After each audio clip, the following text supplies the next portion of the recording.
Hunger and poverty, to me, are the great enemies of mankind. Having lived through the economic depression of the early 30s, I know some of this from personal experience. Never to the same extent that I've seen in many third world countries, such as during the middle 60s, the hunger and famine of India and Pakistan, which left a dreadful impression on me that I carry with me today in many other parts of the world.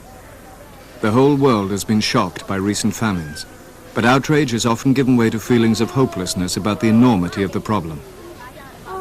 Africa is the hungriest continent, and nearly every statistic shows that the situation is getting worse. Yet all the technology is available for a revolutionary change in African agriculture, which can actually prevent the dreadful toll of famine. How this transformation can happen is shown by the work in Ghana of an international development initiative, the Sasakawa Global 2000 Agricultural Project. It is an important model for the future of how Africa can feed itself.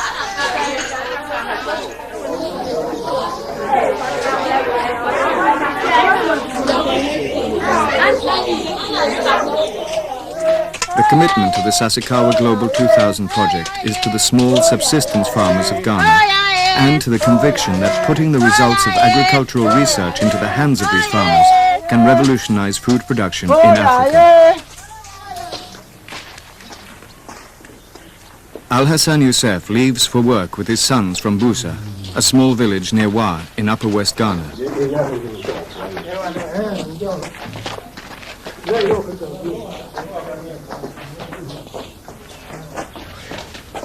This community lives on what they can grow on their small plots not far south of the Sahara Desert.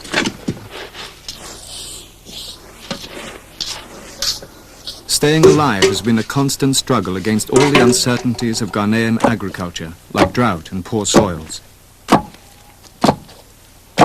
Until recently, life for their community was the same as it had been for generations. Without access to modern technology, they have developed sophisticated survival skills in a harsh environment. But now things are changing for their community, and they are the pioneers of this change.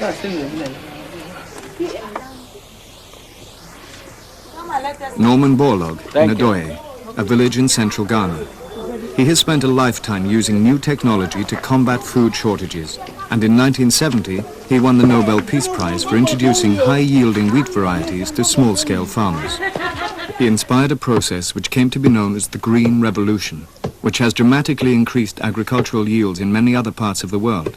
So why not Africa? This was a question which struck Ryoichi Sasakawa, a man who had become well known for supporting third world development through the Japanese Shipbuilding Industry Foundation, and who remembers that 50 years ago, Japan also had too little food.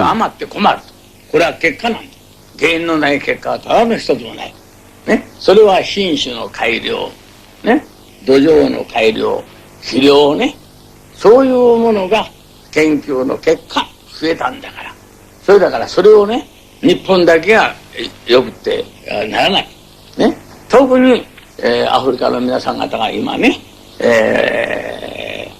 食うものがなくって困ってらっしゃる。Deeply disturbed by the images of famine in Ethiopia and Sudan, he was among the first to fly in food aid to those countries in late 1984. But he wanted to treat the causes of food shortage in African countries rather than just reacting to its consequences. So he got his office to contact Norman Borlaug to see what could be done. His public relations man, he said, Mr. Sasakawa becomes very upset every afternoon when he turns on his television set for the late world news, and he sees all of this hunger and misery in Ethiopia and in southern Sudan. And he wants to know why something isn't being done about it, like was done in Pakistan and in India in the middle 1960s, when everyone said India and Pakistan are hopeless causes. And you and your group of scientists moved in and changed this situation dramatically. Devastated by the famines of the 60s, India and Pakistan had got together with scientists like Norman Borlaug to bring modern methods into agriculture. In a period of just 20 years, they had more than quadrupled production. Could this experience transfer to Africa? This crucial question was discussed at an international conference in Geneva in 1985, and Norman Borlaug said yes, it could. So Ryoichi Sasakawa pledged funds for an initial pilot project. But they needed also the political support of the African countries, and ex-President Jimmy Carter offered his help. Well respected in Africa, his report Towards Global 2000 had highlighted food deficits as a key issue. Our organization has nothing to do with any governments. It's a private group of people. Our hope is to alleviate the starvation in Africa. And we've chosen 3 or 4 nations to visit with the hope of improving the production of food grains, not on the large corporate farms, not on the big cooperative farms, but among the small farm families. Ghana still suffers from many of the symptoms of underdevelopment: bad roads, poor communications, and inadequate health care. To make things worse, the population is growing by over 3% each year, meaning it will double in the next 20 years. Already Ghana has an overall food deficit and relies on imported food. This situation is of great concern to Ghana's Secretary for Agriculture, Steve Obimpe. Agriculture is the backbone of the economy. Majority of Ghanaians live on agricultural activity in one way or the other. Since time of independence, Ghana had lived substantially on agriculture. Major part of the foreign exchange earning was derived from cocoa. We've launched an economic recovery program, and having assessed all the resources that we have at our disposal, we believe that it is in the agricultural sector that the economic recovery program will make an impact. A group of women farmers in Busa. They formed a collective to try the new methods, and Louisa Diang is their extension officer, with the job of assisting them in taking up the new technologies. A recent memory has brought into sharp focus why they are so anxious to learn. Well, in 1983, there was a general shortage of food, and because of that, we were really very hungry. It affected them in their health. We cannot really say that there was a family that wasn't affected. Well, we could say that there was starvation, I would say, severe starvation on the land, unprecedented in our history, to the point that we had actually to appeal to the international community for some food aid. As a result of that, there was an awakening of all Ghanaians, not only people in government, but all Ghanaians of all walks of life, to take agriculture perhaps more seriously than we hitherto as a nation had taken agriculture. One person who has taken up the challenge of agricultural development with great energy is Imoru Seydou. Initially, the project had decided not to go as far north as Upper West Ghana. But as Deputy Secretary for Agriculture in the Upper West, he persuaded them differently. And then? This store of sorghum is being built up as a buffer against bad years from local production, so they need not rely on food aid. Food aid actually is a disincentive to local production, the local farming community. With our experiences with the Sasakawa Global 2000 in this region, I'm convinced that we have the potential to feed ourselves, and we don't need food aid. What we need is the appropriate technology which would enable us to exploit our own potential, which we know exists. But how to introduce the improved methods when so many previous projects had made little impact? The backing of the Ghana government was crucial for the strategy. They would provide the organization, and Norman Borlaug chose a high-quality team to be the catalyst for the new technologies. First was the country director, Dr. Eugenio Martinez. Dr. Martinez is a low-key, very effective leader. But then how about Brona Hafwan Ashanti? He brings together a warm family under his quiet leadership. Well, I think I like to be a little more cautious this year. Our philosophy was to try to improve whatever the farmers have. So we dedicate most of the effort initially to work together with the farmers, to show them and find out how much was possible to increase the production, the productivity of their farms. Matthias Akpasoy is the foremost maize breeder in Ghana. The person who provides this spark here in Ghana is Dr. M.K. Akpasoy. From Senegal, they chose Dr. Marcel Galiba. And the willingness of extension people. And from South Korea, there is Dr. no Chong doubt Woon we can Hong. expand, something like even 100,000. Dr. Hong, first of all, is a very talented agronomist. He knows soils. He knows how to restore fertility to infertile, worn-out soils. He is what I call an integrator. He can put the pieces together. But more important than any other is his enthusiasm. Enthusiasm and a positive outlook is very important when you're trying to transform a traditional society. We are planting the crop into the soil. The reason why we are doing that is that soil will supply the plant nutrient to the crops. Now, but in many places, soils are not fertile enough. Much of the countryside in Ghana looks green, particularly now in the rainy season. But the apparent fertility is an illusion, depending as it does on a complex and fragile system of trees and plants which do not produce food. In reality, the soil is very infertile, and producing crops is a constant struggle against barren land. So some sort of fertilizer is essential. You can think of organic matter or chemical fertilizer. Then many people are arguing that in the tropics, farmers are so poor, the use of chemical fertilizer may not be appropriate. But use of organic matter is also inappropriate in this circumstance because there is no organic matter. Usually the organic manure is coming from animal droppings. Here, they do not have enough food to feed human beings.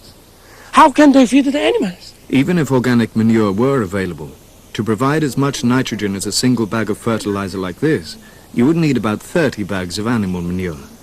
For this maize farmer, one 50-kilogram bag of fertilizer is quite enough to carry. So for many reasons, chemical fertilizer is the only feasible solution.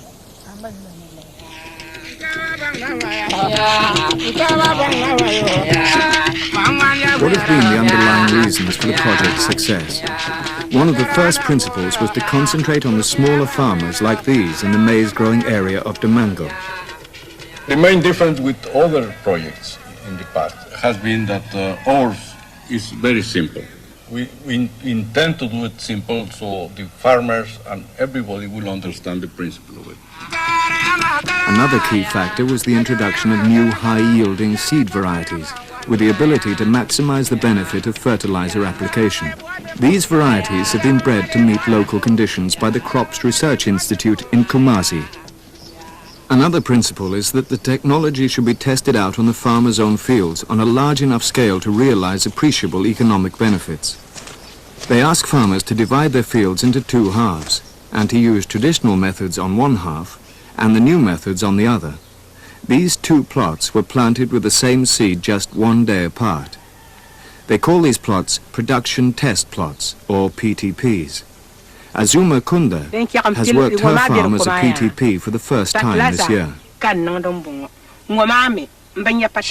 She planted all on the same, on just a day difference. Now for the PPT, she could able to afford fertilizer to apply on the PPT, but she never had fertilizer on her own field. That's why there has been some differences.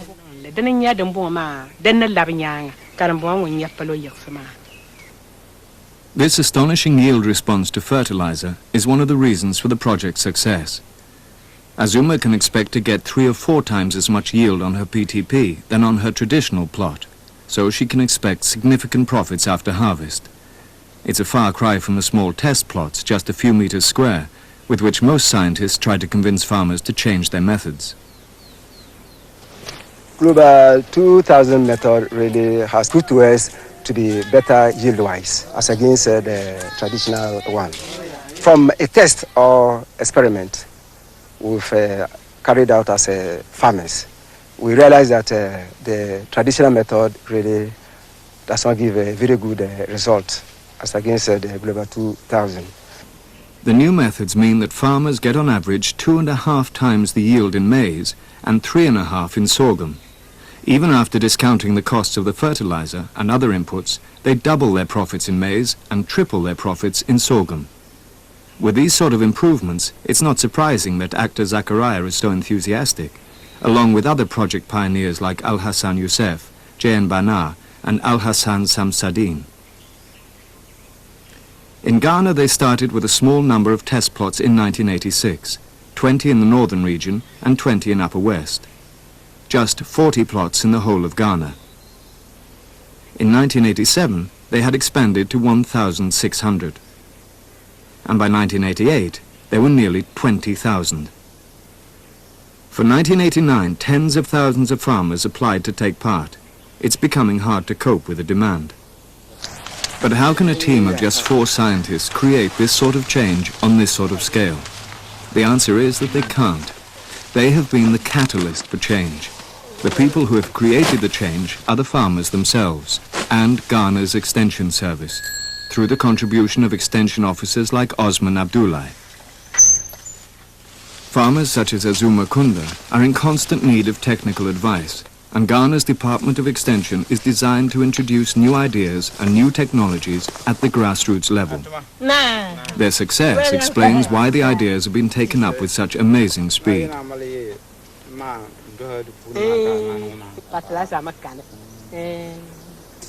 Farmers need to become more knowledgeable and more self-reliant, and this is underlined by another of the project's basic principles. They give nothing away for free. I don't get physical cash to pay to buy the fertilizer, but this Global 2000 helps me by supplying me the fertilizer, and then when I finish the work at the end of the year, then I pay. When I came here for the first time, and we met, one chief, and he asked us, what are you going to bring to us? Are you going to bring us some car, some fertilizer, or tractor? Well, it was a very difficult question for us to answer promptly, but somehow I volunteered and answered. We are not going to bring anything free. No fertilizer, no car, no tractor. Then he said, then what are you going to give us? And I said, we are going to bring our heart and our experience. I have a 22 years experience. That experience and my heart I'm going to bring to here and to work with you. Not help you simply, but to help you yourself. Initially, the project underwrote all the loans of fertilizer and improved seeds themselves, but their main aim was to stimulate a self-sustaining change. So together with the Department of Extension, they soon turned to other sources of credit. But would the banks lend to poor farmers? We poor farmers cannot get credits in the banks, simply because when you go to the bank for money, in fact, these officers will not look you because you have nothing with you. Only this money has been given to the richest farmers because they are well to do. But is Saka Ninsinwala right? Awutu Kati is the manager of the local branch of the cooperative bank. Bankers very rarely have enough confidence to lend to peasant farmers, and it's not often that they go out into the fields to visit them. But it's been one of Imoru Sedu's achievements to persuade the more progressive bankers to see for themselves what's happening. First, with the inception of the program, we've taken bankers to the field to see what is on the field. I think that's what the bankers need mostly, to be assured that whatever happens, they will be able to recover what they advance to the farmer as a loan. The first time you started the job, did you get any assistance from anybody? Or you started by yourself? No, from these extension officers. The extension officers? Yeah, they come from what to help me. It is the duty of the extensionists and for that matter Global 2000 to educate the farmer to know that it is the banks that are sponsoring them and not Global 2000 as such, because some of them have the impression that Global 2000 is having a lump of money where we can chip it off and give it to the farmer and do anything like with it. No, we don't want to do that. We want to educate the farmer to know that they owe the banks and that is where they can get their credit facilities. The bankers still don't lend directly to the poorer You have to farmers, ask your technical though officers. indirectly they financed most of the 7,000 farmers who participated in Upper West in 1988, an important advance, since farming in these difficult environments is always a risk. Every fortnight, the extension officers in Upper West meet to share problems and to get advice from the Ministry of Agriculture's technical advisors. The striga may not affect it very much. Yield may reduce, but not as much. So now I don't actually know what Agriculture has been methods described as a you can battle, a battle against such eradicate, things as low rainfall the striga. and poor soil. The nitrogen is the limiting factor because it is only nitrogen that makes the plant look green. So Fertilizer, that is why pests, we are diseases, taking thinning new as one of the varieties, most a whole important range of processes important in the technical issues. production of, Currently, the sorghum. technical officers Now, want to encourage thinning and why do transplanting we of think? sorghum, and Louise In is the here to first get case, advice for her women farmers. The fertilizer or whatever we put to the soil is meant for only one plant. And There is a if you growing put hunger in for knowledge and fertilizer for one information plant about and the you new have production 10, methods. 20, Louisa Dayang has become part of the community rather than an outsider. That's why the group have taken to the new methods with such enthusiasm. There's just a lot of fallacy about the ultra-conservative, the resistance of change of the traditional farmer. He may be illiterate, but he can figure whether the new technology has the possibility to bring he and his family a slightly better income. I long ago decided that we had to move these results onto the farm as soon as there was available the pieces to put together to make a sizable change in yield and production. This was done in Mexico when there was no extension service. We in research did it, and it became a part of our philosophy. And I am very impatient with those who think that a good piece of research automatically produce more food. We need to learn new things all the time. But at the same time, I think, in case of agricultural science, doing research alone should not be meaningful. I know there are many scientists who want to remain in the laboratory and continue the research. But I think there should be some people who really is interested in bringing the message, slipping in the library to the farmer's very land. The first step for Ghana's successful technology evolution has been the introduction of chemical fertilizer, which depends for its manufacture on non-renewable petroleum products. In the long term, what will guarantee that the system is sustainable in the environmental sense? I object to some of the ideas that I constantly hear being proposed by certain narrow-minded individuals in the affluent nations that in essence say, don't upset status quo in the third world countries. Don't introduce modern technology into agriculture because it's not sustainable while they themselves are privileged to be utilizing vast quantities of non-renewable resources for their own and their own society's personal benefits. As soon as you have something that has the potential to produce more food and that it can be done with reasonable levels of risk, put it into operation on farms, never waiting for the perfect. And with the population monster relentlessly pushing forward, 85 million more people every year on a worldwide basis. That means approximately 164 more people every minute. There is no time for status quo.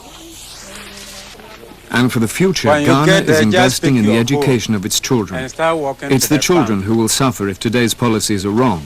And it's the children who will take the next generation of technology into the fields. It's up to the politicians to create a climate in which agriculture can thrive. This is a new experience for me here south of the Sahara, but I see the same fire now beginning to burn. I call this setting the grassroots on fire, and it's heating up for the political decision makers. And God willing, and also the will of the political leaders, the opportunities exist here in the next 2 or 3 years for a major breakthrough in production that can become a model for African countries south of the Sahara.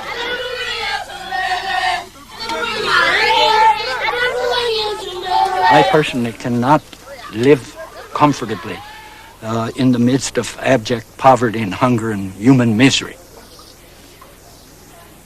If I have the possibilities of, even in a modest way, with the help of my many scientific colleagues, of doing something about improving the lot of these many young children for their generation,